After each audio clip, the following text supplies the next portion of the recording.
호세야, 자기 백성이 된 하나님의 영원한 사랑. 호세에서는 약간 충격적인 책이다. 다른 선지자들은 매우 자주 이스라엘 부정한 아내, 즉 창기가 될 만큼 성적으로 매우 물러난 아내에 비유한다. 비유상 이 여인이 창기가 되기 위해 성실하고 애정 깊은 남편을 버리는 것과 마찬가지로 이스라엘은 실제로 자기 하나님 여호와를 버리고 돌이켜 다른 신을 숭배한다. 이는 다른 선지자를 또 꾸준히 사용하는 문학적 비유다. 그러나 가련 호세아는 이 비유를 시사하면서 실행한다. 하나님은 호세아에게 창기와 결혼하고 말씀하신다. 우리에게는 하나님의 요구가 상당히 당혹스럽다. 그러나 호세아는 순순히 응하여 창기와 결혼한다. 전혀 놀랄 것도 없이 호세의 아내는 이내 호세아를 버리고 다시 창기가 되며 결국은 노예 신자가 되고 만다. 진짜 충격적인 것은 그 다음이다. 하나님 호세아에게 그녀를 대사다가 사랑하고 다시 아내로 삼으라는 말씀하신다. 그렇게 함으로 백성이 하나님에게 범죄한 다음에도 하나님이 자기 백성에게 사랑과 용서를 베푸신다는 사실을 호세아 자신의 삶을 통해 보여주라고 하신 것이다. 얼마나 놀라운 이야기인가. 얼마나 자비로운 우리 하나님이신가. 호세아는 누구인가? 호세아는 BC 8세기 이스라엘에 살며 말씀을 전했던 선지자였다. 호세아의 초기 사역은 아모스, 요나와 같은 기간이었을 것이다. 호세아의 생애 후기는 이새야, 미가와 겹쳤을 것이다. 호세아는 고베르는 창기와 결혼한다. 호세아가 이 여인과 결혼한 것이 호세아의 신학적 메시지의 주안점이 된다. 호세아서의 배경. 호세아의 사역 중에 이스라엘 정치적으로 강하고 경제는 매우 번영을 누리고 있었다. 그러나 호세아의 사역 후기는 북왕국 이스라엘 인환이 혼란스러웠던 시기였다. 아사레가 점점 왕성해져서 마침내 BC 722년에 북왕국을 진국에 멸망시킨다. BC 701년에 아사레는 예루살렘을 포위하지만 실패한다. 이처럼 호세아는 매우 불안정하고 위태로운 시기에 살면서 말씀을 전한다. 호세아서의 핵심. 호세아의 근본 메시지는 다른 포로 이룬 이전 선지자와 비슷하다. 따라서 호세아는 이렇게 선포한다. 첫째, 너희 이스라엘 언약을 위반했다. 그러므로 회개해야 한다. 둘째, 회개하지 않는다면 심판을 당할 것이다. 셋째, 그러나 심판 너면은 영광스러운 미래 회복의 소망이 있다. 다른 선지자와 마찬가지 이스라엘에 대한 호세아의 고발은 우상 숭배와 사회 불의, 종교의식이라는 세 주요 범죄에 나른다. 호세아 전체에 걸친 주요 주제 하나는 하나님 자기 백성에 품고 계신 사랑이다. 호세아는 크게 두 달라고 나른다. 결혼 비유, 깨진 언약과 다가오는 심판. 호세아의 흥미롭고 독특한 점. 호세아서는 창기 고멜과 결혼하는데 호세아와 고멜의 관계는 하나님과 이스라엘의 관계를 보여준다. 호세아가 세 아가 있는데 모두 의미심장하고 상징적인 이름을 갖고 있다. 하나님 백성에 대한 하나님의 깊은 사랑을 강조한다. 호세아는 남편 아내 비뿐만 아니라 부모 자유 비유도 사용한다. 호세아서의 메시지, 결혼 비유. 하나님과 이스라엘의 관계를 설명하기 위해 하나님 호세아 선지자에게 창기와 결혼하고 말씀하신다. 이 일은 틀림없이 곤란한 일이었지만 호세아는 순종하여 고멜이라는 창기와 결혼한다. 고멜은 아이를 셋 낳았는데 하나님은 세 아이 모두에게 의미심장한 이름을 주신다. 첫째 이름은 이스르엘인데 이는 현재 이스라엘을 다스리는 왕조가 권력을 잡으면서 이전 왕조의 모든 사람을 도살했던 장소의 이름이다. 이 이름은 하나님의 그 사건을 잊지 않으셨으며 현재 이스라엘 통치하는 왕과도 똑같이 심판할 것임을 선포한다. 둘째 아이의 이름은 로루하마인데 사랑받지 못함을 의미한다. 셋째 이름은 노아미인데 내 백성이 아니라는 뜻이다. 이 이름들은 하나님과 이스라엘 언약이 깨졌음을 선포한다. 하나님이 호세아에게 내 백성이 아니라는 이름을 주시는 것은 하나님과 이스라엘 언약 관계가 끝났음을 선포하는 것이다.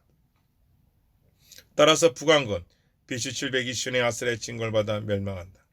그러나 바로 다음 본문에서 호세아서는 심판을 지나 이복을 선포한다. 1장 10절에서 하나님은 아브라함 언약을 언급하시면서 이스라엘 바닷가에 모래처럼 마을 것이라고 약속하신다. 그 다음 하나님과 이스라엘의 결혼 관계를 상징적으로 시적으로 묘사하는 호세아 2장에서 이와는 부정한 아내 이스라엘과 어떻게 하나님을 버리고 다른 연인 우상을 따라가는지 말씀하신다. 그럼에도 불구하고 하나님은 이스라엘 다시 데리고 와 아내의 죄를 회복시켜 주는데 이는 하나님 놀라운 은혜를 보여준다. 이제 하나님은 백성의 상징적 이름을 내 백성과 내 사랑하는 자를 다시 번복하신다. 이는 언약관계의 제스를 나타낸다. 그 다음 호세아의 삶을 통해 이 회복을 설명하기 위해 하나님 호세아 선지자에게 부정한 아내 고멜을 다시 데려다가 사랑하라고 말씀하신다. 호세아는 하나님에게 순종하여 고멜을 되사다가 다시 아내로 삼는다.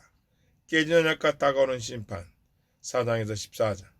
호세아 4장에서 하나님은 이스라엘의 많은 죄를 열거하시고 이스라엘이 얼마나 심각하게 언약을 위반했는지 밝히신다. 이스라엘에 대한 법 정식에 고소를 하신다. 하나님 이스라엘을 지키소서 하는 이유는 이스라엘이 신실하지 않고 하나님에 대한 사랑이나 참된 지식 없기 때문이다. 이스라엘은 십계명의 많은 조항, 저주, 속인, 도둑질, 가름, 살인을 위반했다. 백성이 신실하게 살도록 힘쓸 제사장들이 백성을 우상숭배에 빠지게 하는 장본이었다. 호세아의 다음 몇 장은 심판주를 계속 이어간다. 하나님 이스라엘의 의미한 의식에 감동하지 않는다고 선언하면서 이렇게 말씀하신다.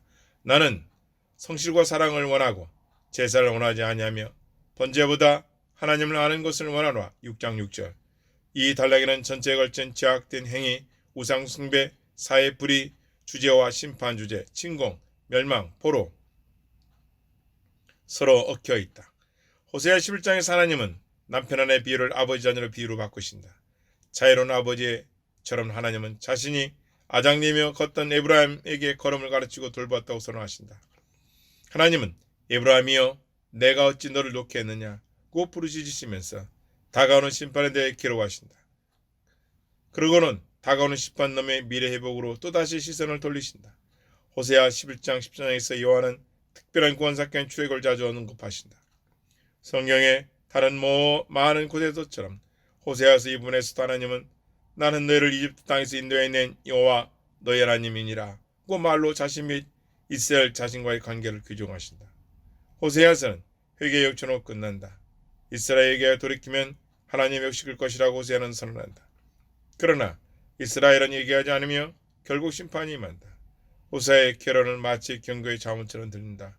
누가 지혜가 있어 이런 일을 깨달으며 누가 총명이 있어 이런 일을 알겠느냐.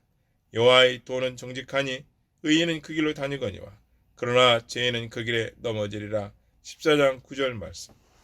호세아서는 오늘 우리 생에 어떻게 적용할 것인가.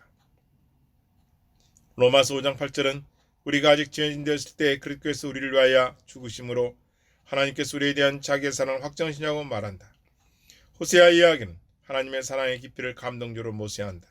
비록 우리가 제멋대로 배우자처럼 자기 욕망을 따라 안연을 저버리고 우리에 대한 변치지 않던 사랑을 잘 잊어버릴지라도 하나님은 변함없는 사랑으로 여전히 우리를 사랑하시. 우리가 하나님에게 돌아가기만 하면 하나님 우리를 용서하시며 놀라운 사랑의 관계로 우리를 회복시키신다. 아멘. 호세아에서 우리가 가장 좋아하는 구절. 나는 인연을 원하고 제사를 원하지 아니하며 번제보다 하나님 아는 것을 원하노라. 호세아서 6장 6절 말씀. 아멘.